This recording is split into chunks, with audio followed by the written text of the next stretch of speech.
Mac Jones completed 23 of 27 passes for 246 yards. He didn't throw a touchdown, but for the second game in a row, he did not turn the ball over either. All right, let's bring back Phil Perry and Tom E. Curran.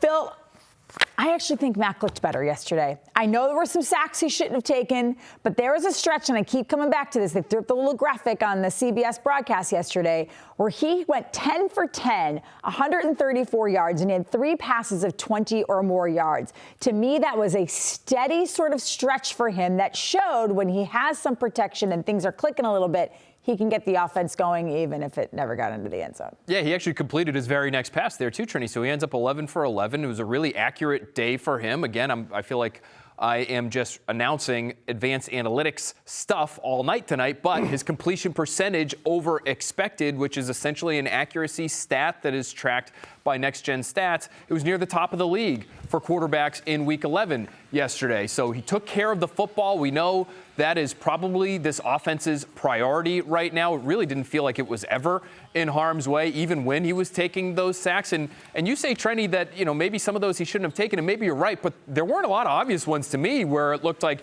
hey, you got to get rid of the ball there. You've got the ball for 4.5 seconds behind the line of scrimmage. He had offensive tackles that were getting beat off the snap on a regular basis. So I thought this was actually a good game for Mac Jones despite the point totals. I gave him a C+ on the report card, and I felt like today, after rewatching it, I might have actually been a little harsh with the C+. What would be your revised grade? Probably B-. I think I wouldn't be like shooting him up to an A, but I felt like that game probably represented his most consistent game of the year. I would even include the Ravens game in that because we know he had all sorts of explosive numbers in that game and some really accurate passes down the field, but he also had 4, maybe 5 passes that either could have been intercepted or were intercepted. So the combination of taking care of the ball and being as efficient as he was, over 9 yards per attempt, I thought that might have been his best game. Curran, enough to build on, though? 100%. I mean, his ankle looks good. He moved. We saw the rollout and the completion to Jonnu Smith or Hunter Henry, so he looks better mobility-wise. These are all the things we talked specifically about when they look bad. Can you blame Mac if he can't even put his heels down? And we had that conversation, and many people did blame Mac. Well, he put his heels down yesterday, completed about 84% of his passes. So, yeah, he can get better. They can build on that. They called things that helped him in the running game that Phil had hammered on all week. So, absolutely, this is what Mac Jones can be. A nice distributor of the football who makes good decisions and can move around the pocket if necessary. 6 sacks. A lot of people, with their, I saw this guy was open and he should have gotten out, he should have gone over here. Whatever. I didn't see, as Phil said, him standing there patting the ball and getting blasted from behind because he had no pocket presence. He was under siege behind an offensive line that is not going to get a hell of a lot better. Yeah, I mean, watching the game, I don't think any of us realized when they put that stat up, 10 straight completions, like, really? And then you see that he's 18 for 21 at one point or 24 for 27, whatever he ended up. And you just realize that most of it was because for every 3 completions, he was on his back, so you're losing 8 or 10 yards and that drive is over. So it doesn't really matter. My bigger issue is less him and more, I just don't see anything even remotely resembling a dynamic playmaker on offense. I guess Ramondre Stevenson is your closest thing, and he's a running back. There's nobody to go downfield to. Jacoby Myers is great as a possession guy, but his yak is about, that's as advanced a stat as I can get, Phil. I feel like it's about a yard. You're not really getting anything after the catch with him. So I just wonder where they're going to go when they're trying to, keep pace with these high-powered offenses.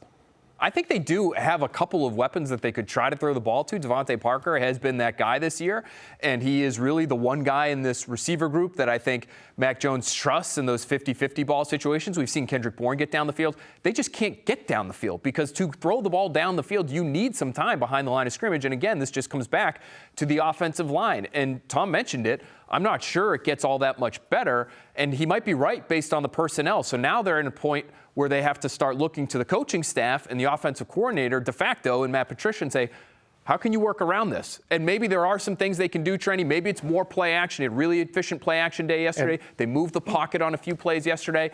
But those are the kinds of things they're going to have to do to survive with the offensive line the way it's set up right now. To get explosive too, Trenni, that means you invite Bad Mac out of the box.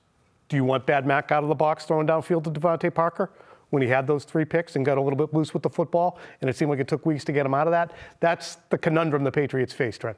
Do you put him in a position where it's kind of those short dink and dunk passes, or say, hey, we want you to push it downfield again, but if you turn it over, we're going to pull you off the field? Curran, you said He's something. never coming off the field, and he never should come off the field. No. Curran, you said something, though, I think it was at the top of the show that piqued my interest. And you said Matt Patricia is something to the effect of, like, the wrong guy in a bad situation and it's not his fault that he's there. Like, can he call a game that put together a game plan that puts this offense in the best position to score points? And did it get any better yesterday? Did you see? Yeah, he got better. Like, He got better. He got incrementally better. But they spent, again, with a first-year play caller, first-time offensive coordinator, I don't care how gifted he is between the ears, he got plunked down to teach a French class with a master's in Latin. And that is a result. He doesn't know the language. He's doing the best he can. And sometimes he hits on a good class. And yesterday was a good class. Everybody learned something. But generally speaking, Matt Patricia is trying to make up for lost time. And we can have any number of expatriates and current Patriots and fellow coaches say, Matt's really smart. But you have just as many people say, wow, he's really in a bad spot. Because not only is he overmatched in terms of trying to catch it and figure it out, he's also trying to do another job in which he's handcuffed by the personnel he has on the offensive line. well, part of the reason. So wait, is nothing Matt Patricia's fault then? Like, I don't know. Like, I mean, is it your fault, John, if they tell you to drive a bus and you can't do it? Can you drive a bus, actually? I can, so. Okay, if they put you behind the seat, Can I you would look really? at the guy who put you behind the seat and say, go drive the bus, John. Okay, fair enough. Yeah. I suppose he can't say no. I just feel then at that point it comes down to Bill Belichick saying, I'm gonna drive the bus. Bill Belichick, you should drive the bus. Okay, really quickly, guys, because I want to get to this. There were plays that all of us hated yesterday, so I want us to all go around and say, no offense, Matt Patricia, but the play calls we hated the most. Curran, I'll start with you. I hated the 4th and 3 zone run. It really looked disgusting to me, especially in lack of innovation. You have, again, who are your best players? Well, not your tackles and not anybody out there. What a swarm of humanity he ran into.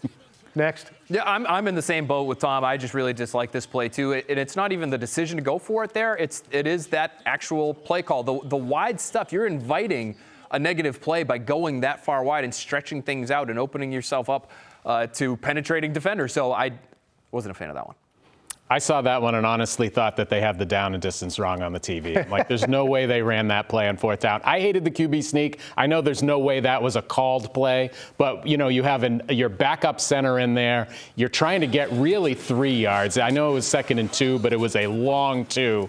And I'm just like, what are we doing here? We're just setting up a short yardage fail. I hated that play from the start. I hated the 4th and 1, have a TV timeout, take another timeout because you don't know what the heck you're doing, and then kick a field goal anyway. Like, just it's 4th and 1. Have a little, give your offense a chance against the Jets. Like, I think they would have been okay.